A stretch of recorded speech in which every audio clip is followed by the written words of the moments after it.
오늘 말씀에서 예수님께서 계신 곳은 계속 성전입니다.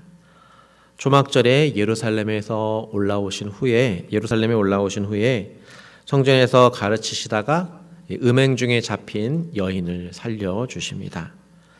여전히 종교 당국자들은 예수님을 죽이고자 하는 그런 노력을 멈추지 않습니다.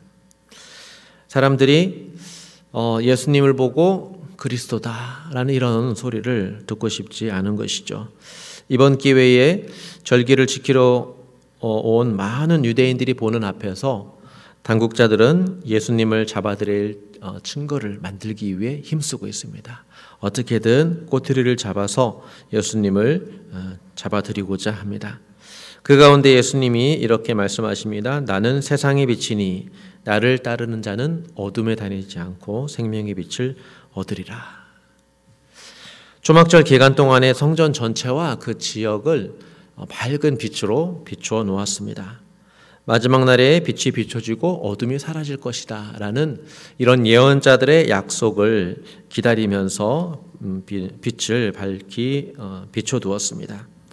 그것을 기다리는 사람들이 있었죠. 그 빛을 기다리는 마음으로 밝게 빛을 비추인 그 성전에서 예수님께서 하신 말씀입니다.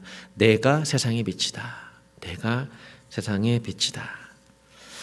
예수님은 세상을 비추는 생명의 빛으로 사람들에게 찾아오십니다. 어두운 세상을 비추십니다. 그렇기 때문에 예수님을 따르는 자는 생명의 빛을 얻게 됩니다. 빛된 세상으로 들어오게 됩니다. 그렇지만 만약에 예수님을 따르지 않는다면 어떻게 될까요? 나는 세상의 빛이라는 이 말씀에는 그래서 피할 수 없는 심판의 의미가 있습니다. 나를 따르지 않는 자는 어둠에 있는 것이고 결국은 그 어둠은 빛에 사라질 것이기 때문입니다.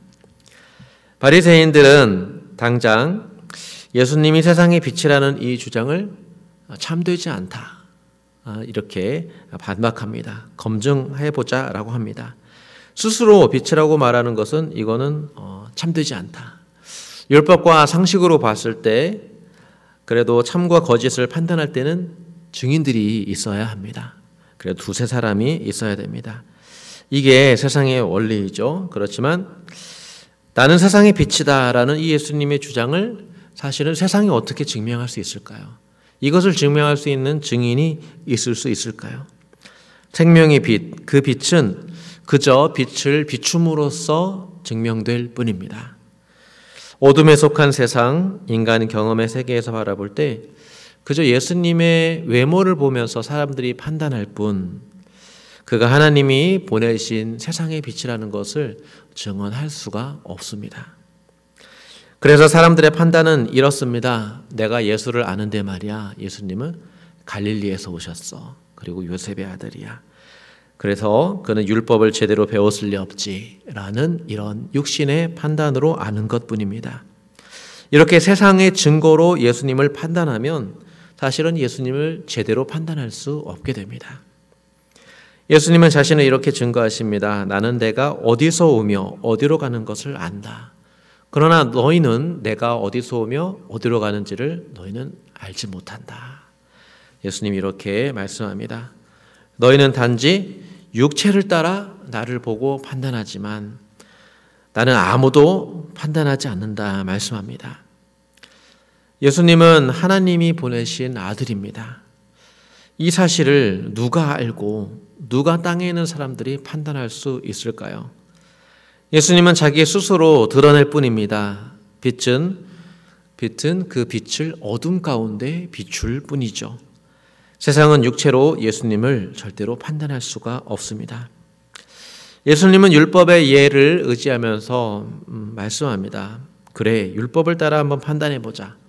율법에는 두 사람의 증거가 있으면 참되다라고 기록되어 있는데 그 율법을 따라 생각해보면 내가 세상의 빛이라는 이 주장은 나뿐만 아니라 나를 보내신 이가 한 분 있다. 이분이 참되게 나를 위해서 증언한다. 그래서 그분은 아버지다라고 말씀합니다. 아무리 적어도 두 명의 증인이 있어야 한다는 그 사실 자체가 세상이 어떤지를 보여주고 있습니다. 세상은 그만큼 진실하지 않습니다. 진실을 판단하기 위해서 꼭 증인이 필요합니다. 만일 모든 사람이 진실을 말한다면 굳이 다른 증인이 필요할까요? 그렇지 않을 것입니다. 거짓이 넘치는 세상 속에 살기 때문에 사람들은 참되신 예수님 앞에서 어떤 증거, 어떤 증인을 계속해서 요구하는 것입니다. 세상은 증인을 의지해서 진실을 보려 하고 증거를 의지해서 진실을 판단하고자 합니다. 그렇지만 빛되신 예수님의 관점에서 볼 때 세상의 증인도 증거도 모두 다 한계가 있는 것이죠. 제대로 볼 수가 없습니다. 제대로 알지 못하고 증언합니다. 오직 진리의 영이신 성령님, 하나님의 영이신 성령님만이 예수님을 올바로 증언할 수 있습니다. 예수님을 증언하는 이런 증인, 이 아버지를 예수님께서 말하니까 이 땅에 있는 사람들은 또 땅에 있는 말을 합니다. 그러면 너 아버지는 어디 있냐? 네 아버지는 어디 있냐? 예수님의 육신의 아버지를 찾는 것이겠죠. 예수님과 사람들 사이에 있는 평행선, 결코 사람이 넘을 수 없는 어떤 그런 평행선이 느껴집니다. 같은 말을 하지만 사실은 둘 사이의 내용은 서로 다릅니다. 요한복음이 이것이 계속 등장하는데 물을 말하면 사람들은 마실 물을 생각하는데 예수님은 자신이 주실 영생의 물을 뜻하고, 또 먹을 양식을 말하면 사람들은 육신의 빵을 생각하는데 예수님은 영생을 주는 생명의 양식을 말합니다. 아버지와 아들을 말하면 사람들은 요셉의 아들 예수님 이것을 생각하지만 예수님은 나를 보내신 하나님 아버지 그리고 자신을 그 아버지의 일을 행하는 하나님의 아들로 그렇게 말씀하십니다. 이 평행선에서 서로 오해가 발생하고 지금 대화가 오고 가고 있습니다. 이것은 우리가 제대로 발견하지 못하면 사실은 우리도 같이 헷갈려 버립니다. 그래서 요한복음을 읽을 때 우리가 이 구분을 자세히 알지 못하면 무슨 말장난하는 것 같기도 하고, 그리고 우리도 우리의 입장에서 알 것 같으면서도 도무지 무슨 말을 하는지를 요한복음은 우리가 잘 이해하기 어려울 수 있습니다. 그러나 성령께서 도와주시면 우리가 이것을 알 수 있습니다. 요한의 복음서를 통해서 우리는 예수님을 육신만으로만 아는 게 아니라 진실로 하나님이 보내신 아들로 알아가는 것입니다. 이것이 말씀이 주는 유익입니다. 성령께서 바로 이런 말씀으로 역사하고 이 말씀이 우리 마음 가운데 믿어지도록 우리에게 그런 생명의 지식을 주십니다. 그래서 이 지식을 우리가 얻고 알아가고 도움받으면서 영과 진리로 예배할 수 있고 우리의 삶도 예수님을 알아가는 만큼 그만큼 더 동행하는 삶의 어떤 그런 영역이 넓어지는 것이죠. 사람들은 아버지를 알지 못합니다. 그러니 자연스럽게 예수님도 알지 못합니다. 예수님을 알았더라면 아버지도 알 수 있기 때문이죠. 사람들은 예수님을 모릅니다. 예수님 앞에 선다는 것은 우리가 예수님을 판단하는 입장으로 서는 게 아니라 우리가 예수님의 심판 앞에 서 있다는 것을 말합니다.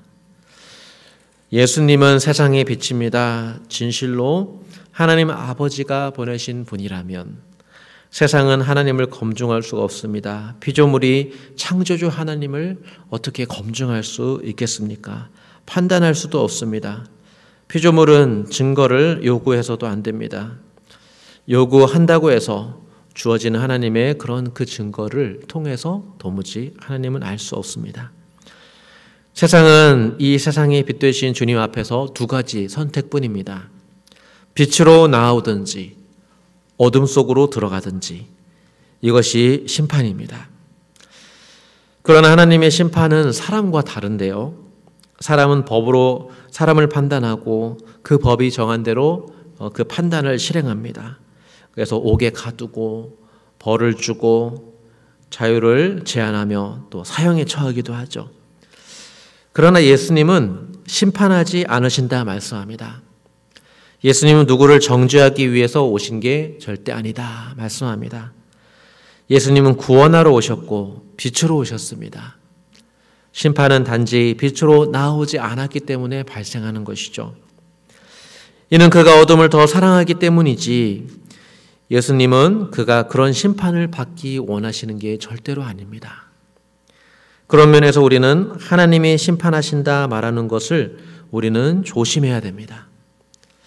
우리는 사랑의 징계를 말하기도 하지만 그것은 사랑하는 관계 속에서 이루어지는 징계고 훈련일 뿐이지 누구를 심판하시는 것이 절대로 아닙니다.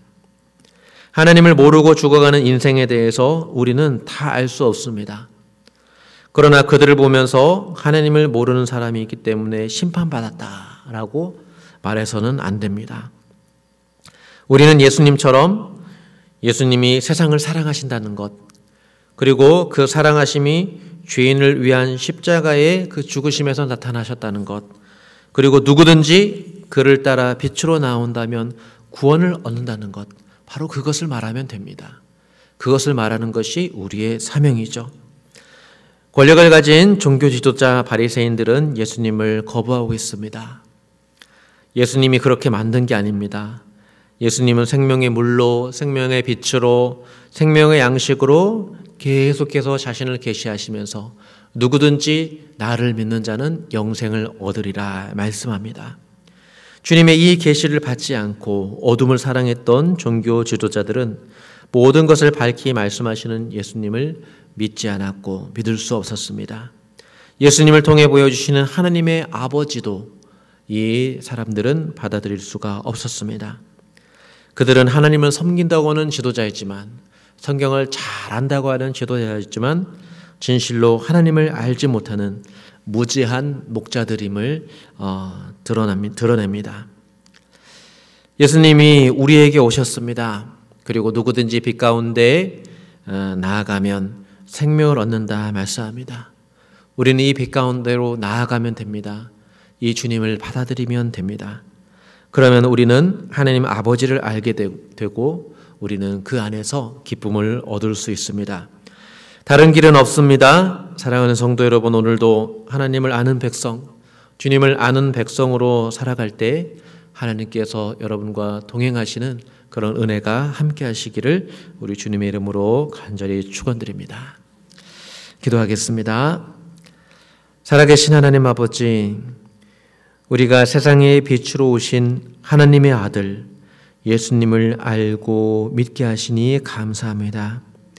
성령의 인도하심을 따라 예수님을 알아갈수록 우리의 삶도 예수님을 더 닮아가게 하여 주시고 우리의 교회도 예수님의 형상을 닮아가게 하여 주시옵소서. 말씀으로 날로 새로워지는 온 성도들 다 될 수 있도록 하나님께서 은혜의 표를 주시기를 간절히 원하옵고 살아계신 예수님의 이름으로 기도드립니다. 아멘.